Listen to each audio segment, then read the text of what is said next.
The following program, Live and Learn, is made possible by Aging Partners. Find out more on their website. Hello and welcome to Live and Learn. I'm your host, Jerry Renaud. It's a new year and it's time for you to get in shape and take some fitness classes and some community health education classes from Aging Partners. Here to tell us all about it is going to be Tracy Foreman. She is a community health educator and a personal trainer at Aging Partners. You'll love it. Don't go away. Hi everybody, welcome to Live and Learn. On my segment today, we're going to be talking to Kathy Johnson, who's the Carol Lenore at First Plymouth Church. It's a really beautiful segment. I'm Barb Tyler, and it's my pleasure today to talk with Jim Anderson, who is Information Security Officer with the City of Lincoln. We're going to be talking about fraud and scams directed to senior adults mainly, relating to your own home computers and personal devices. Hello and welcome to Live and Learn. There are several public access channels available as part of the cable TV contract with the city, and one of those is LNK TV Health. We have the coordinator of the channel, Melissa Fuller, with us today to talk about some of the fun and educational programs the channel has to offer. Don't go away. This and more on today's Live and Learn. As you can see there, it is a great way to stay in better shape and to get some exercise this winter. Health and fitness classes from Aging Partners. Hello and welcome to Live and Learn. I'm your host, Jerry Renaud. It is January. It's probably cold outside. We're taping this in December, but we are assuming that typical Nebraska winter is going to be cold. It's going to be a little more difficult to get out. And what better way to take the opportunity to stay in a little better shape and to stay healthy, and that's doing the fitness classes and the community education classes from Aging Partners. Here to tell us all about those classes and what's going to be offered is Tracy Foreman. And Tracy is a community health educator at Aging Partners and a personal trainer. So thanks for being with us today. Thanks for having me today. It's been an interesting year since I think the last time we talked about the classes. You've doing some things with Zoom. You're getting back into some more of the in-person classes. That's probably where we're going to continue as we head into the winter. Yes. I think all of us had to learn some new things over the last couple of years, and Zoom was one of them for Aging Partner staff. So we will continue with that because there is a group of people that really like the Zoom classes, so we will continue with our Monday Zoom classes. But we're trying to open the doors a little more in all directions. Our fitness center's open and our classes are opening, so we're excited about that. Yeah, I hear some people actually say they like the Zoom better than having to get out and get to a location and do all of that. They like it in their living rooms, I think, to be able to just, keep their pajamas on and do their exercise if they want to. I know some people who just turn their video off just so they can see you. That's right. Okay, let's talk about some of the things we have coming up in January. Lots of some familiar things, I think, for lots of people. Yeah. The first one is Dance for Life. It's a real popular program. It's going to be on a couple of different times. Mondays in person at the All Pavilion. Actually, Wednesdays. That's Zoom. Yeah. That's the Zoom one. And then in person is on Wednesdays. Is that right? Correct. 10:30 to 11:30. Tell us a little bit about, if people aren't familiar with if this particular class. It's kind of fun. It's always fun to watch and be a part of.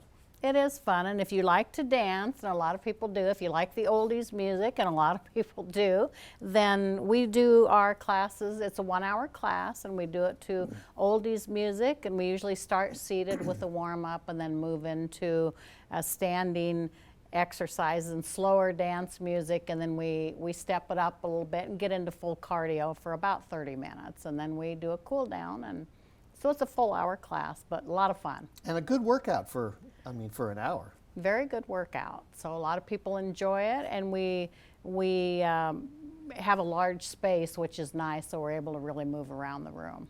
Do they need a large space if they're going to do it on Zoom? Not on Zoom, no. We generally have, I tell people, if you've got a little area you can move in, we narrow down our space quite a bit because our space in our studio is pretty small. So we Yeah, we were able to do some standing in place and some circle stuff and forward, back, and side to side. So it works well. Very good. Lots of fun. Always looks Yeah. like fun when I see it going on. Yeah. Okay, how about Qigong? Qigong has become quite popular. Tell us a little bit about what Qigong is, if you have a good description for it. Everybody seems to have a little different description of They what do. Qigong is. And let's talk about the classes and where they're going to be. Couple in person and one on Zoom, right? Yes, that's correct. Mondays on Zoom, and then we have a couple of other Qigong classes that are done live at Irving School and then in the Recreation Center, and then we have it over at St. Mark's Church also on Thursdays. So Qigong is an ancient practice, but it's become very mainstream now, just like Tai Chi. It is very different, though, from Tai Chi in that you do not have to memorize the forms, but they're slow, meditative movements that get into all of the muscle systems. They work into the joint structure, and they build core strength, flexibility, and especially balance. And people over the age of 60 often struggle with that. Right. So it's a great practice and very, very good for the heart too in many ways. Yeah, no, we're going to do a little demonstration here at the end of the end of our little interview here to show them a little bit about the Qigong, and they've been watching a little bit of it with some video of one of the classes. But there are some times that Qigong can get pretty, I don't know how to describe it, heavy duty. There are some tough stretches and some challenges for people, but really helpful. Yeah, we are going to demonstrate one of them that's a little more challenging, but I call it slow and meditative, but it's a workout, and people after class will say, boy, I felt that and it felt good. So. Yeah, and it gets your heart rate going on several of does. these, and as you keep saying during the classes sometimes, well, this one will get you warm. The triple heater. The triple we call heater, them the yes. triple heaters, yeah. Okay, very cool. Qigong is a great one. You mentioned the Tai Chi. So you have a couple of sessions, Tai Chi-Moving for better balance is what you're calling it. Tell us a little bit about that. Tai Chi-Moving for better balance is what we call an evidence-based program because it's been researched. It's a typically 8 to 12 week program, and we have waiting lists for that class. So what we've done, we're going to do in January, is add a couple more classes, a couple of more Tai Chi-Moving for better balance classes. So you will learn 8 forms, and there's level 1 and level 2. So in level 1, you'll learn the basic 8 forms, and then in level 2, they add a couple more forms on and throw in some different Qigong moves and so on. Very good. Yeah.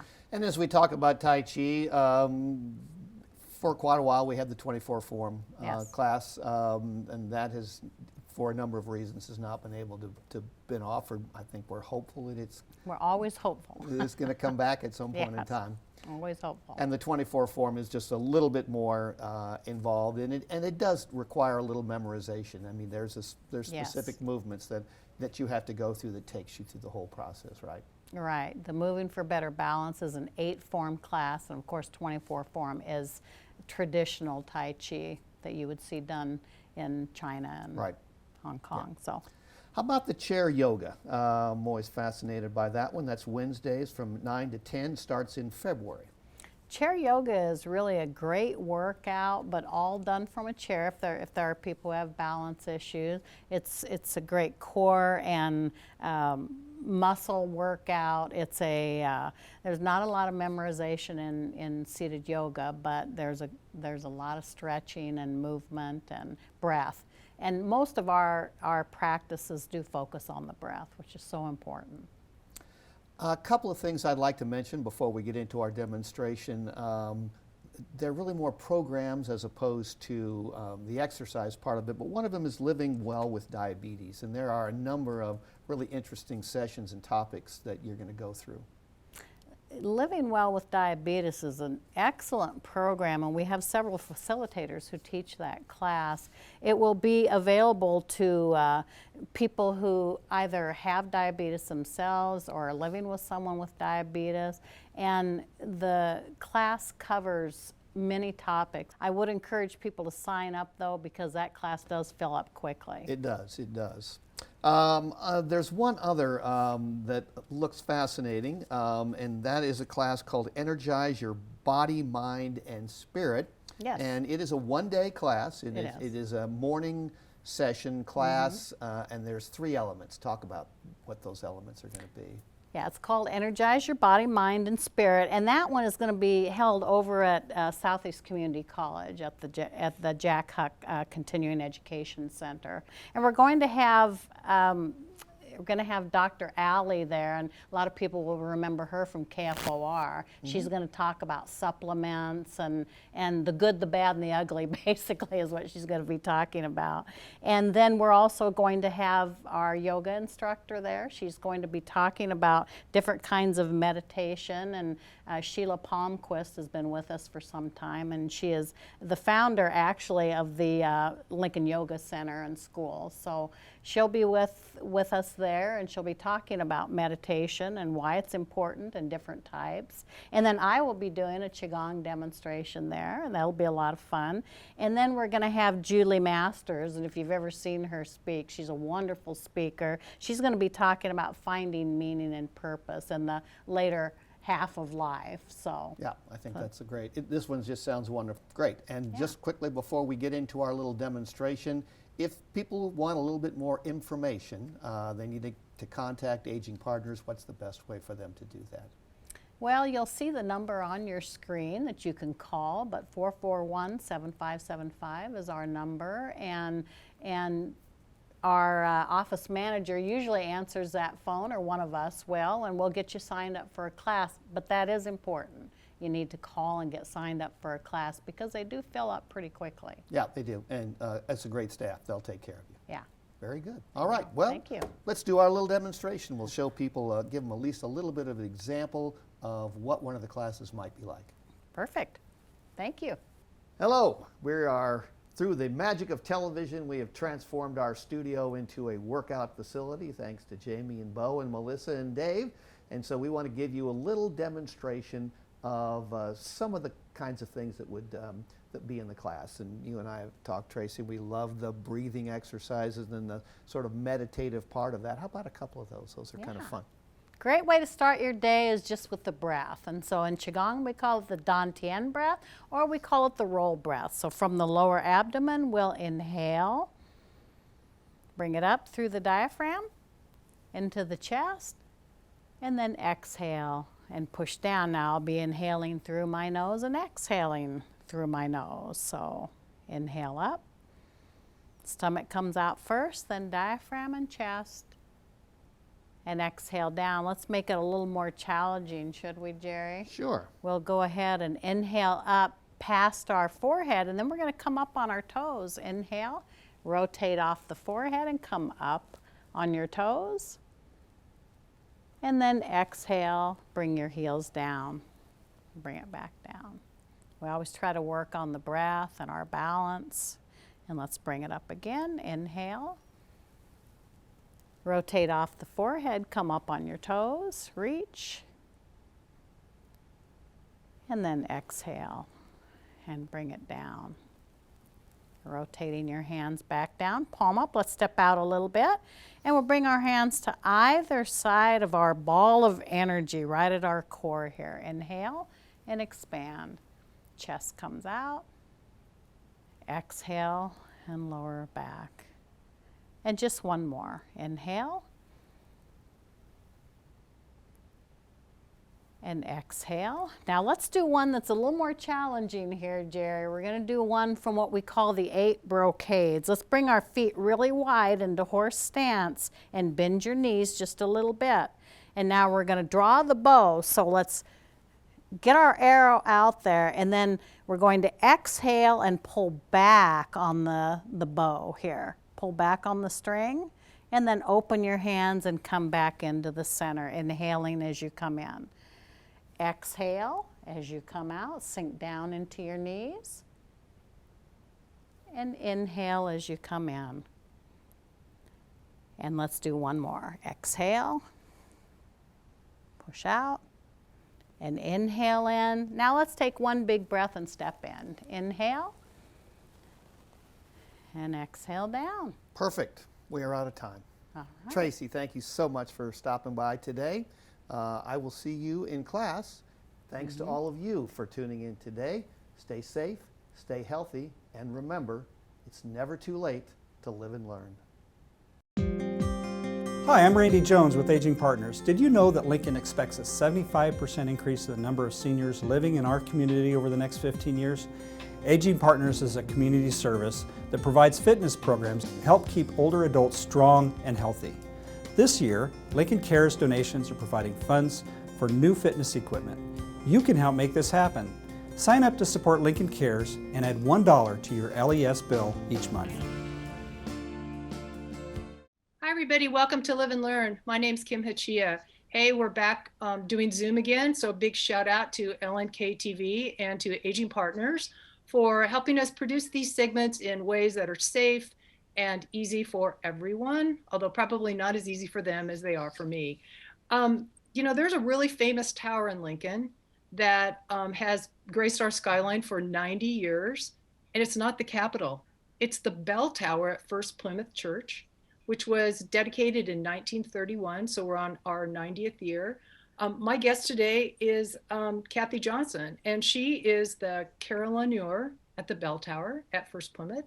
And she first started learning how to play those bells in 1968 and has been kind of the chief carillonneur now for 5 or 6 years, off and on.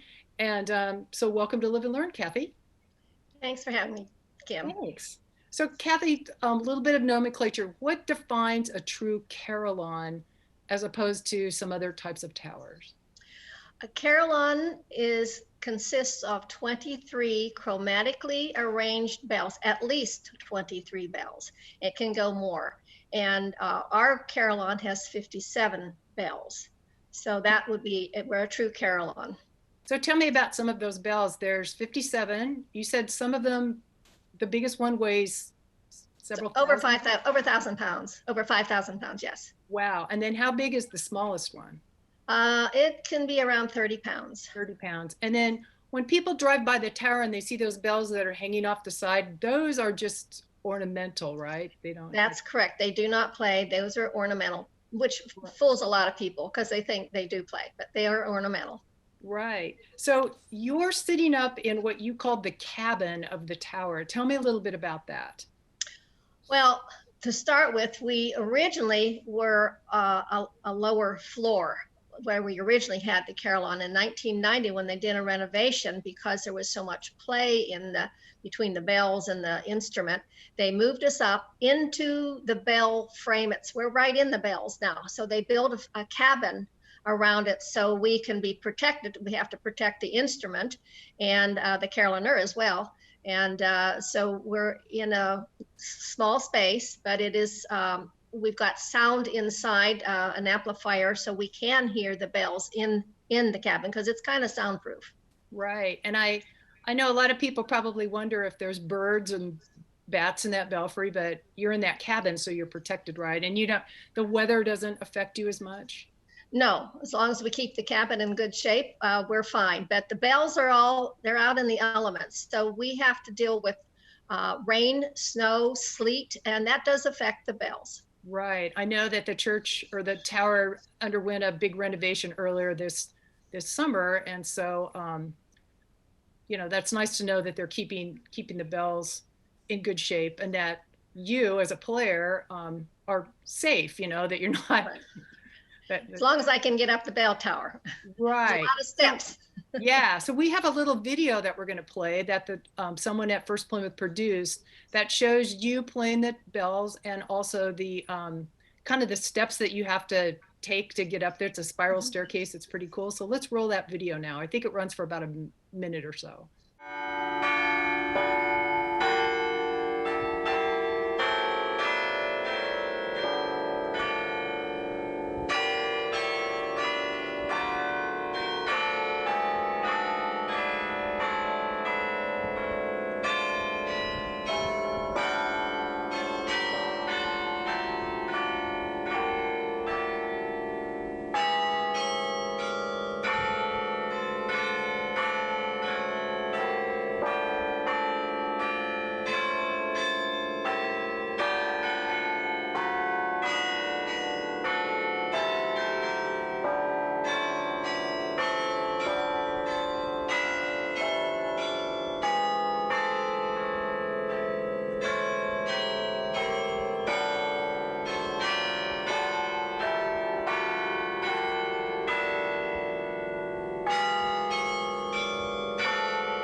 That's a nice video. So when you're playing those, I think are they called levers? Levers or batons, they can be called either way. Okay, and so your force of your hands and your feet are actually moving the clappers inside the bells, right? Right. The transmission, I hit the baton and it moves the transmission, which is connected to the clapper. The clapper moves and it hits the inside wall of the bell. It looks like it takes some force though. It's not just like pushing a button. It looks like I'm pretty sure you're pretty strong there. It's not like playing the piano where your fingers can just push. It's a lot of exertion. And there's tension. I mean, there's the higher bells don't take as much as the big heavy bells, and so there's a lot more tension and harder to when you depress the keys. Now I have pedals. The lowest bells are I can play either with the hands, which are too very heavy, but the pedals double, and so using the pedals, I can play the heavier notes a lot easier than with a hand.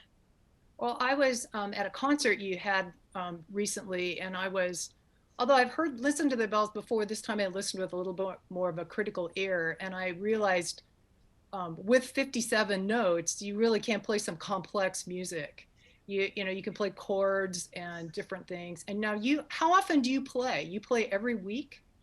I usually play every Sunday for 2 different services, and I play for weddings if a bride requests bells, on occasion funerals, and if there's special concerts, sometimes Auburn Music asks me to play, or if there's just a special bell concert like we had on just recently.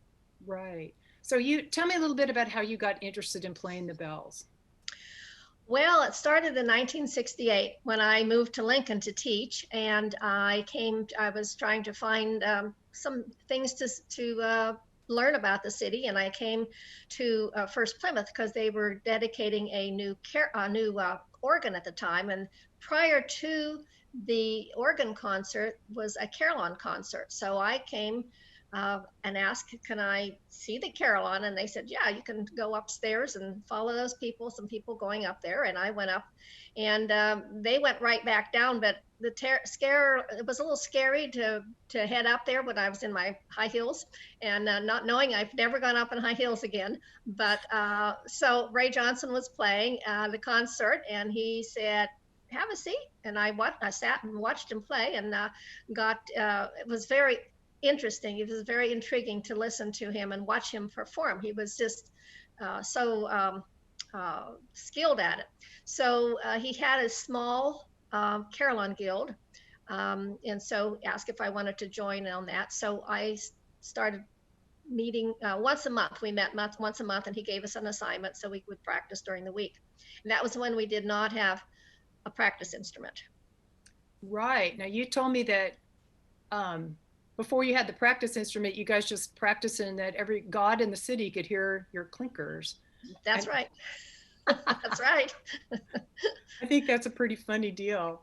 And so now you are carrying on that tradition of being a carillon teacher. I know you have several students that you teach. Yes. And 2 of them presented at the concert last weekend. But First Plymouth also has this real history of producing wonderful carillon artists that have gone on to other venues, and some of them are kind of they're well known in the carillon world.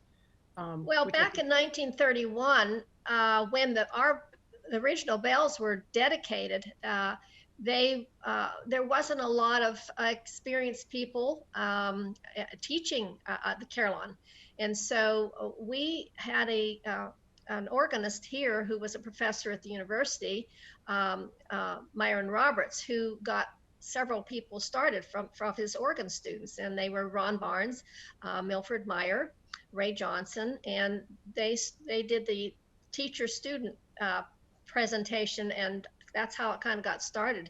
And again, like Ray had a small group, and some of us took learning the skills of carillon player there.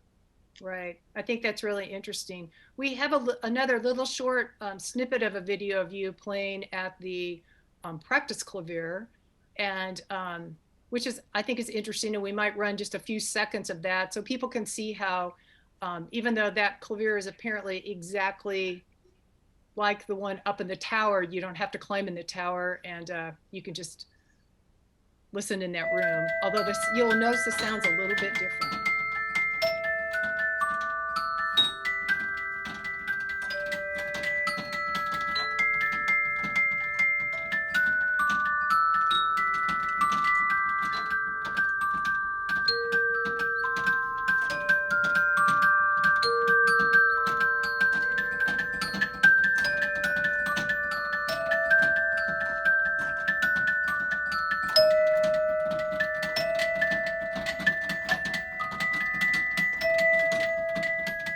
That must come from a lot of practice that you can make it go so quickly. It helps to have some dexterity in your body, I guess you'd say, hands and feet both. Yes. So Kathy, are there particular songs that you like to play or seasons that you like to play the bells for? Well, on Sunday mornings, I'd like to play hymns because they that helps people feel like they're coming to church. So I do like hymns, and so I like I play other types of music because there's a lot of carillon music. Well, there's not a lot, but there is a carillon guild, and they publish music for carillons. And so my favorite season, I would say, is Christmas music. Right. Yeah, I would have to say that maybe if I was thinking about a time of year that the bells seem particularly appropriate, that's a time of year that I have, I've heard them, and it seems very welcoming to be around that near South neighborhood and hear those bells. You really do hear them. They carry. You can hear them, Right. not all over the city, but you can hear them at least downtown or in the near South neighborhood. It's lovely. What I like to let people know, when we put the carillon in back in 1931, there were subscriptions they were called, that people could help pay for the bells, and so they're not just First Plymouth. We house the bells, but they're really the community bells, because we've had people from the universities, Kiwanis clubs, different clubs, places besides our church organizations and classes that gave bells. So we like to say we're housing the bells for the community. Right. It is. I know you told me that you feel like it's a gift to the community to give them that kind of music, particularly because the carillon is quite possibly the world's largest instrument. It's clearly the largest instrument in Lincoln. And it is probably the largest instrument that plays. And of course, there are some bells towers that have larger carillon than we do. Some go up to 72 bells. wow. But we have the 57 bells, and that's enough for me right now. Right. And now, First Plymouth there's just two true carillons in Nebraska, correct? Correct. Here at First Plymouth and one at UNO. Right. That's pretty cool that that you've really started such a cool, or continued really a lovely tradition here in Lincoln by being the carillonneur. I appreciate that. Well, thank you. Yeah. I enjoy playing them very much. Good. Kathy, we're out of time. Thank you so much for being my guest today. I've really enjoyed it. I've enjoyed meeting you and seeing a little bit about how you perform as a musician and as a actual minister of music. It's really lovely. So thank you. Thank you. It's been a joy visiting with you, and it's a joy to play the carillon for the city. Thanks. And the church. Thanks. I'd like to remind our viewers that it's never too late to live and learn about a beautiful instrument. Vulnerable and senior adults might be living in silent fear of elder abuse and financial exploitation. We can do something about it. The Nebraska DHHS recommends that communities maintain and improve resources such as public transportation and senior centers to prevent social isolation. Engage professionals in various disciplines to find solutions to end elder abuse. Every year, June 15 is observed as World Elder Abuse Awareness Day, an opportunity to ensure justice for all. Hello, it's wonderful that you are joining us today for a discussion on the safety of your personal information and avoiding any frauds and scams. I'm Barb Tyler, and I'm delighted to welcome Jim Anderson, who's Information Security Officer with the City of Lincoln. Jim, can you tell the audience exactly what is cyber fraud and what types of scams could occur, especially in this technical age? Yes, cyber fraud is using the internet to get things like personal information, money, or goods from someone illegally using the internet. And the type of scams that this can be included in cyber fraud are things like phishing.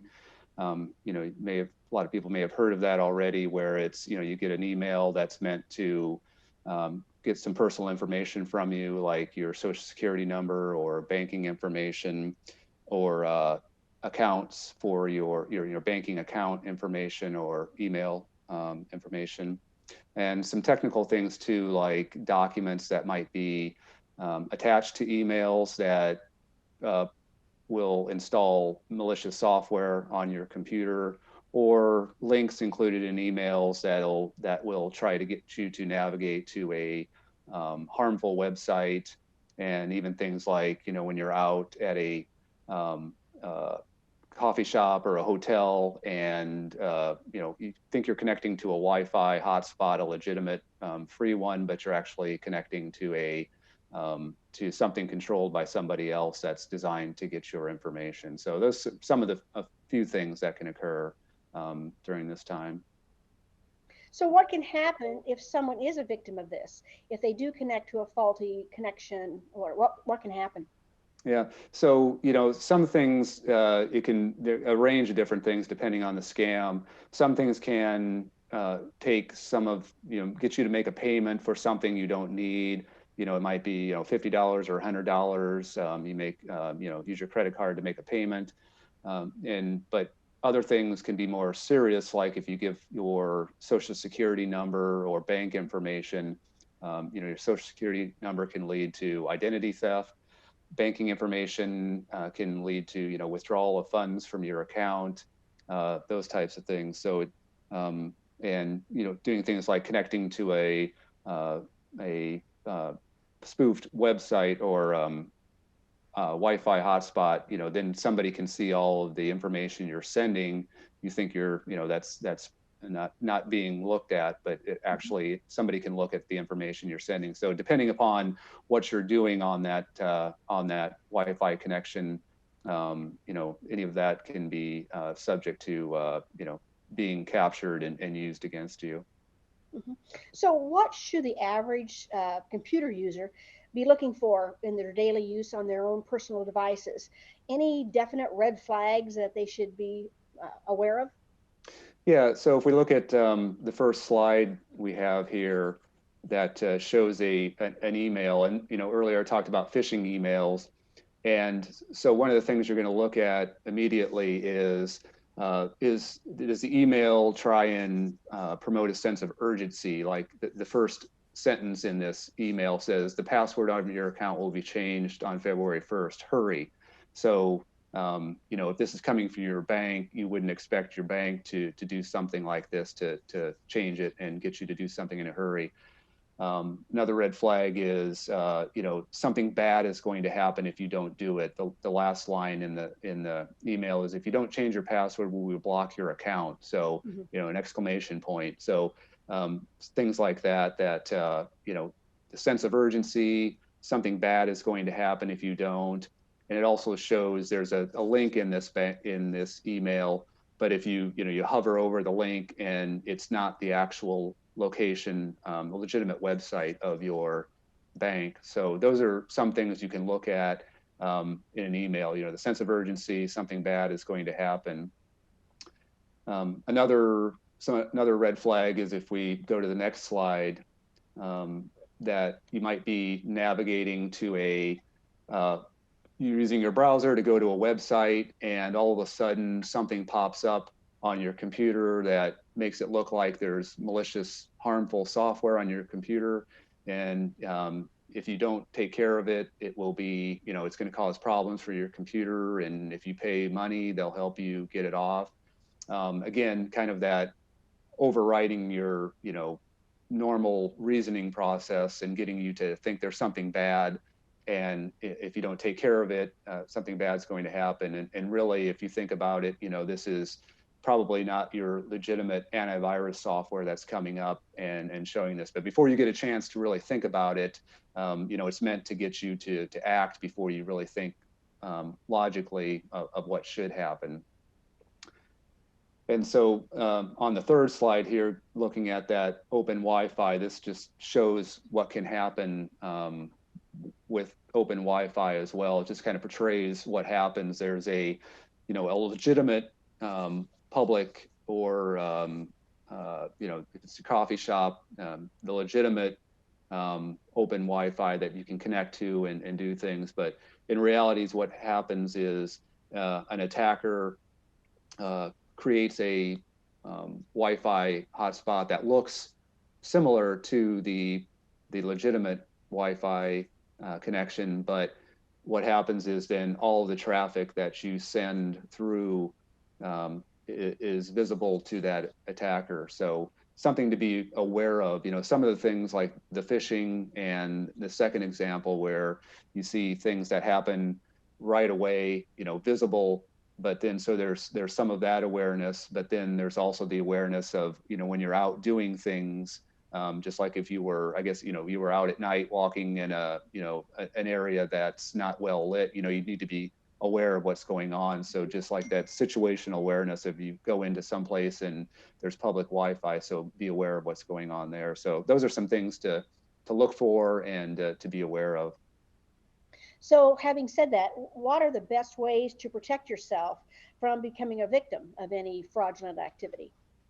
Yeah, so if we look at the next slide, there's some tips on here, and just like taking our examples of bad things that can happen and what to look for, the tips are just based on that, like question what you see in an email or a pop-up. So if an email says, act quickly, these bad things are going to happen, that, those are flags that, something, this isn't, this is a problematic or meant to be a harmful email. So before you do anything, just again, they're meant to work on human vulnerabilities. So before you act on it, set back and just wait a few minutes and look at it. If you need to ask someone for verification, talk to a family member or someone else, and just think about whether it sounds legitimate. And the pop-ups also, things that come up on your computer. It's easy for those things to be, the technology to be used to create those things that get you to act quickly. So just think about those things before. Don't act right away, because if you think about it, your bank is not going to, or a credit card company or whatever, is not, or a government like the IRS aren't going to, put those types of things in emails and get you to act quickly and so forth. So just take your time and think about it. The second tip, we talk about a lot of times, when you go to a website, make sure that it's secure and starts with HTTPS, which means that the communication is encrypted between your computer and that website. But that doesn't always mean that the actual location you're connecting to is secure. So you might see make sure that the actual location is the location you intend to connect to, because an attacker can set up a malicious website that actually uses the encrypted communication. Third tip, a lot of, viruses and such work off of their signatures on all the viruses and stuff that can be installed on your computer. So your antivirus software is meant to look for those signatures of those viruses. And if you don't keep your software up to date and all the signatures up to date, then you may, your computer antivirus software may miss those signatures. So, you can look in your antivirus console and make sure that you can see when the signature has been updated. Make sure it's, it should be updated usually every day. So make sure that those are updated. And also, just like your antivirus software, your computer, a lot of malware works off of vulnerabilities on computers. So if you make sure that your computer is updated, and also the software that you use also, whether it's on your computer or on your mobile phone, make sure that those are updated when updates become available, because if there are vulnerabilities in those that, and then these scams and such can take advantage of those. So making sure those are updated is important. Number 5, looking for making sure you have unique passwords between every website, because if a phishing email tricks you out of your password, your username and password for a site, and you're using that same password on multiple sites, then it can be used to connect to, say, it's your banking password, and then then they can connect to any other of your accounts also. So make sure you have unique passwords between all of those accounts. And you can look up information about passphrases if you have a hard time remembering unique passwords. You can look up passphrases, and that's a good way to remember, have unique passwords across different sites. Again, when you're going to a hotel or a coffee shop, make sure that you are connecting to you're not connecting to a fake Wi-Fi hotspot, and don't do any banking or emailing or anything on those free websites or hotspots. And then it's always a good idea to back up any documents and pictures that you have to make sure that if something does happen, you still can recover those. Okay, that's really good, because I know that a couple of times I've caught myself. I'm a fast clicker, so. Yes, yeah. So what should the computer user do if they suspect they become a victim? What do they do after the fact? Okay, yeah, so on the last slide, there's some things, depending on what happens, if you realize that you made a purchase on your credit card or, bank account or whatever, contact your bank, your credit card company. Usually they can reverse those. This is not an uncommon thing, so they'll have the ability to try and track those down and reverse the charges before it happens, before it takes effect.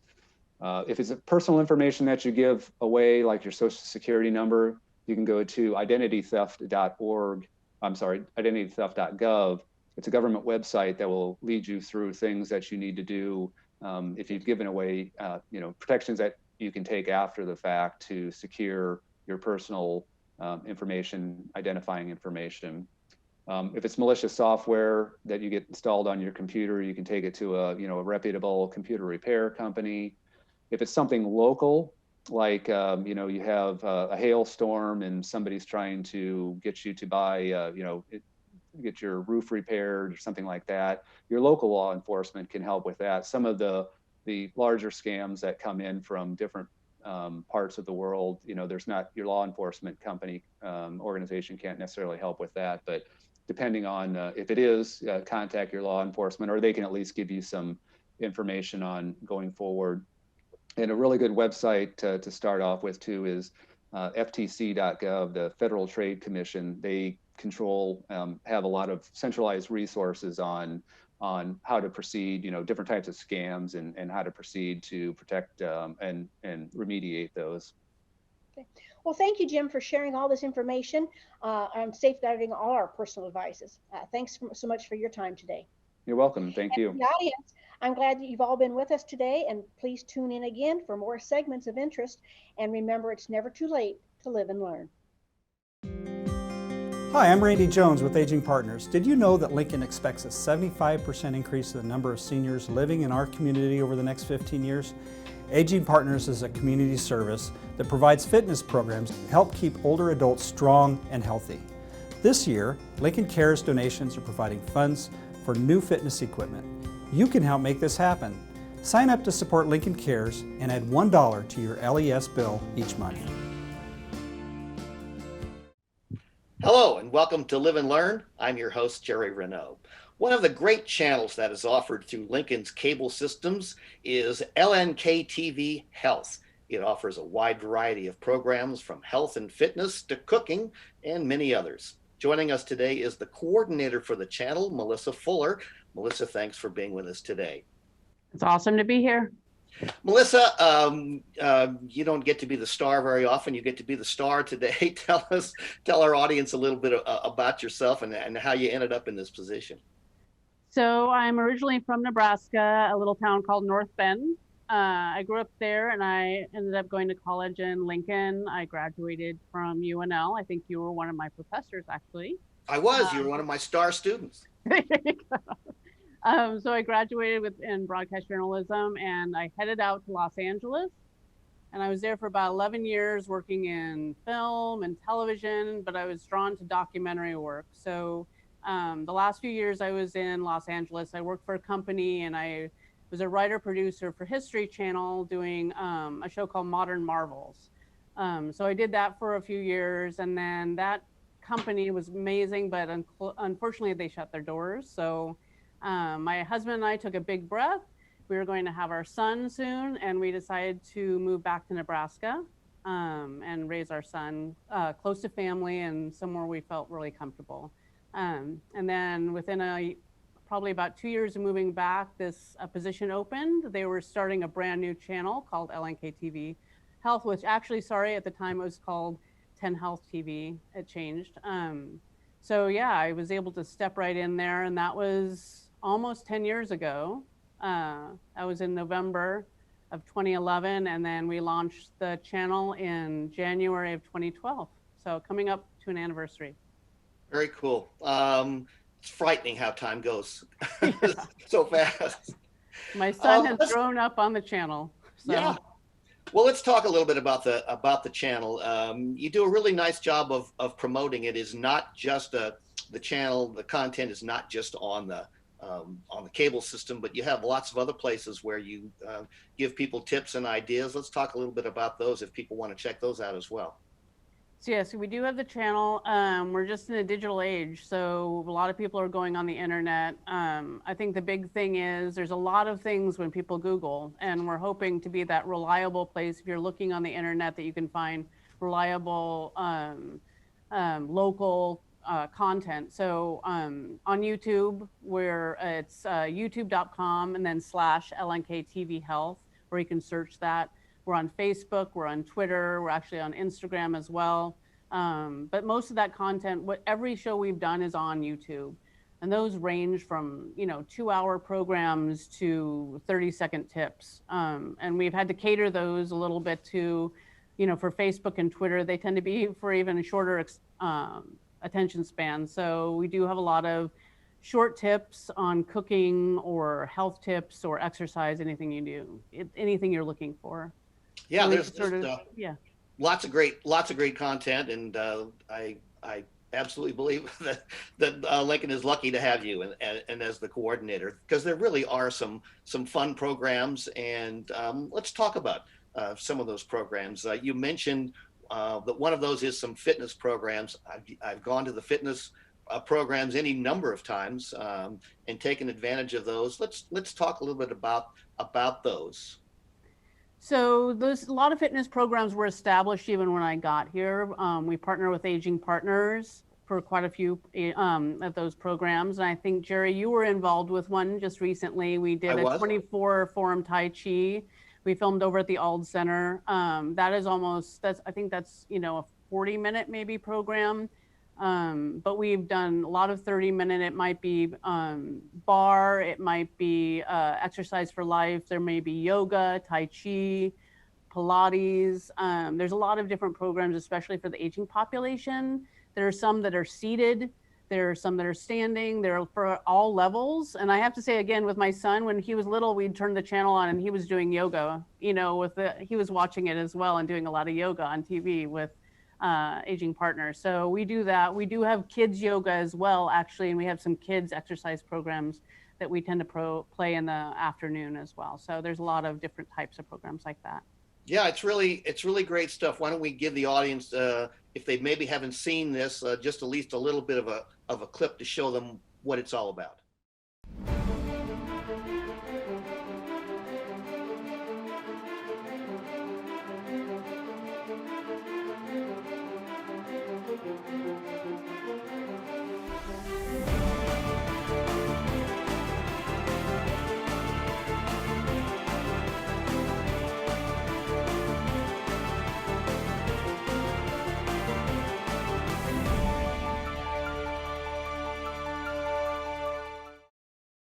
And again, great stuff. As I say, I use it. I know lots of other people that do. So it's really a cool thing to take advantage of. Let's talk about another one of the program. This one fascinates me, and it's all about cooking. And you have a couple of really fun hosts who come on and give some great tips. And I wish I was a better cook. I keep saying I'm going to learn how to cook and become better, but this is a good way to do that, right? Exactly. And I am not a great cook, but if I can do these, I've done a lot of the things I've filmed. I've tried to go home and try to do some of those things. And if I can do it, anyone can, I tell people. So yeah, a recent show that we've done is called Home Cooking. So the first two we partnered with a couple of local dietitians, Janet Buck and Sonia Neal. Sonia's from Brazil, and so she chose to do a dish that was close to her childhood, her culture, her tradition. So she did Brazilian beans and rice, which are a very traditional dish. And she sort of talks about that tradition and why it's important to her and her family. So as she's doing the cooking. And then Janet we call it Midwest potato salad. I've been teased that I've gone into a controversy about potato salad. That's one of those things that people can probably get in, arm wrestling matches over, who has the best potato salad. So Janet did her Aunt Bridgie's potato salad and sort of talks a little bit about the tradition behind that as well. And so those are the first two episodes. We're hoping to partner with more local people to find out sort of what their secret recipes are, the things that are close to their heart. Well, it just sounds fabulous. And again, two great hosts. And let's take just a short little clip and let people see what it's all about.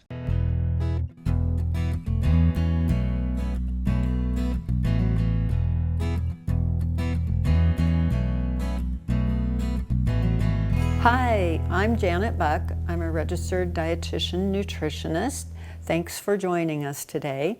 Okay, so what we have is potatoes and hard-cooked eggs, some onions, some sweet pickles, although my aunt did tell me that she uses typically bread and butter pickles, but I had sweet pickles, so that's what we're using.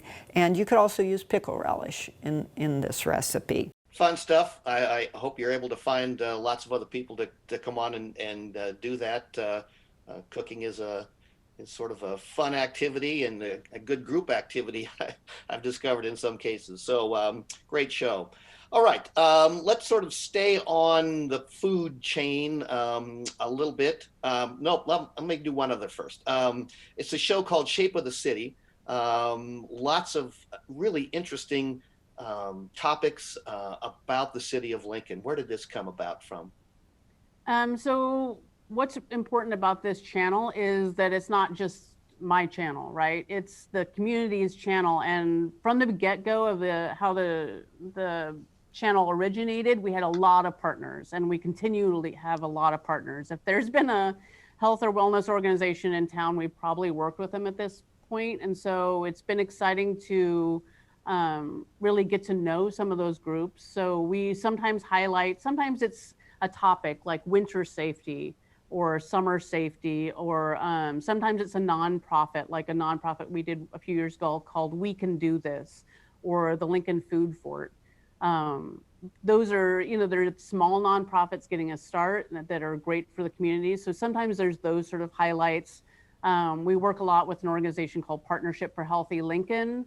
We're a big partner in that has over probably 40 different nonprofits that are part of that group that are here in Lincoln. And so we really reach out to those groups quite a bit and say, what do you have going? What should the city know about? What events do you have? What programs do you have? How can we help get the word out? And so, so we work a lot with Partnership for Healthy Lincoln. They've been a big partner, and that group with all the nonprofits that are part of that have been. So again, we haven't been as busy this last year. The pandemic has affected everything, including our programming. It's just hard to get out sometimes and reach those people. And I've been a little bit busier with education, pandemic education. So we're hoping to get that going a little bit more in the next few months. And I love meeting different groups. I love hearing people's stories. So hopefully, yeah, I'm hoping to get that started and people can enjoy it again. Yeah, it's great stuff. Let's take a short little clip and show people what it is that you do here.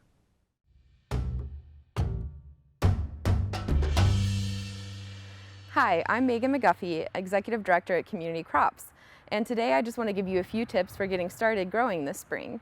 April and May are a great time to start some of your own plants indoors, and you can also just start to think about planning for your garden. What do you want the layout of your garden to be? Where do you want things to be? What sort of supplies are you going to need to get? It's a great planning stage. Okay, before we run out of time, which I almost always do, let's do one more because I think this is a great one. This involves Michelle Welch. She's a dietitian for the Lincoln Public Schools, but she is also their wellness coordinator.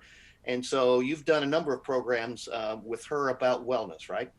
Yes, we call each other our partners in crime. She has been with me from the get-go on the program, on this channel. So we have done a lot of different series over the year.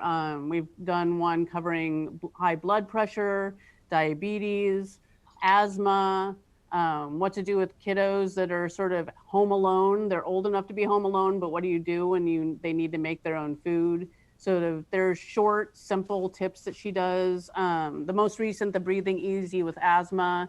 I think there's over 15 short videos in there that, again, I try to tell people we are not here to replace doctors. We're just here to add those extra tips. So, when people watch things, they should always double check if they have any health issues or health concerns, but they're there to help sort of guide people and sort of make things not so scary. And Michelle is an amazing host, and she puts people at ease, and she can even give you a chuckle on things you never imagined you would smile about. So yeah, it's great stuff. Let's take just a short little clip and take a look. So how do we visualize diabetes? One way that I like to show is with a simple child's toy. So for instance, pretend that this is a cell.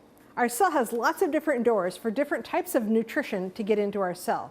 But one of those things our cell wants the most to be able to survive is carbohydrate.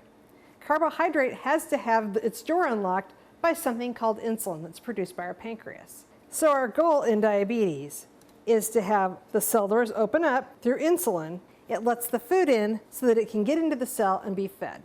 If our body isn't producing insulin, that sugar can't get into the cell. And Melissa, it can be challenging sometimes to find these channels. Tell us where we can find the channels, at least over the cable systems. Okay, so let me look here too, because I have to remember all the places you can find them. So depending on what you have, what provider you have, it might be on Allo. If you have Allo, it would be on channel 3. If you have Spectrum, it would be on channel 1301. And if you have Kinetic, it is on channel 1010 or 1010. And again, you can also go on the internet. If you go to lnktvhealth.lincoln.ne.gov, you can also find the schedule of programs. You can we have a live stream going on there as well, and you can do video on demand. So we try to make the channel as accessible as possible for everyone out there. And you're doing a great job. Melissa, thank you so much for stopping by today. Yeah. Melissa Fuller, coordinator for LNK-TV Health. Thanks for being with us today. Come back and talk to us again sometime about some of the other programs that you have to offer. And thanks to all of you for tuning in today. I'm Jerry Renaud. Stay safe, stay healthy, and remember, it's never too late to live and learn.